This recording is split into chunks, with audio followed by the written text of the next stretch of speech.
إنما جزء الذين يحاربون الله ورسوله ويسعون في الأرض فسادا أن قتلوا أو صلبوا أو تقطع أيديهم وأرجلهم من خلاف أو انفوا من الأرض ذلك لهم خزي في الدنيا ولهم في الآخرة عذاب عظيم إلا الذين تابوا من قبل أن تقدروا عليهم فاعلموا أن لله غفور رحيم شرطا. سورة المائدة الآيات 33 و 34। बेशक जो लोग अल्लाह और उसके रसूल से लड़ते हैं और ज़मीन में फसाद बर्पा करने की कोशिश करते हैं, उनकी सज़ा यही है कि उन्हें खूब कत्ल किया जाए, उन्हें सूली दी जाए, उनके एक तरफ के हाथ और दूसरी तरफ के पांव काट दिए जाएं, आग मुर्ग की सर ज़मीन से जला वतन करके दूर कर दिए जाएं। ये उनके लिए दुनिया में रुसवाई है और आखिरत में उनके लिए बड़ा अजाब है।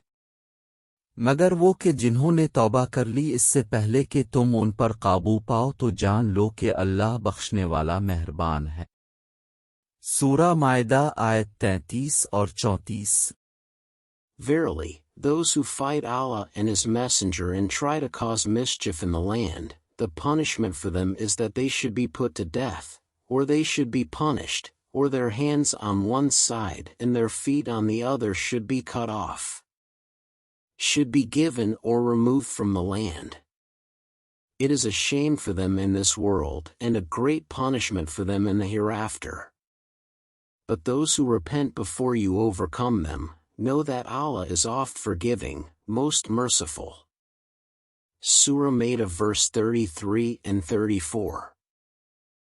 आयात का मौजू इन लोगों की सज़ा है जो अल्लाह और उसके रसूल से लड़ते हैं और ज़मीन में फसाद बर्पा करते हैं। सज़ा तो मौत, कैद, हाथ पांव काटना जलावतनी है। ताहम अगर वो शख्स पकड़े जाने से पहले तौबा कर ले तो अल्लाह बख्शने वाला मेहरबान है। आयात मुआशरे में अदलो इंसाफ को बरकरार रखने की अहमियत पर भी जोर देती है। जो लोग अल्लाह और उसके रसूल से लड़ते हैं और ज़मीन में फसाद बर्पा करते हैं, वो मुआशरे के अमन व सलामती के लिए ख़तरा हैं और उन्हें इसके मुताबिक सज़ा मिलनी चाहिए।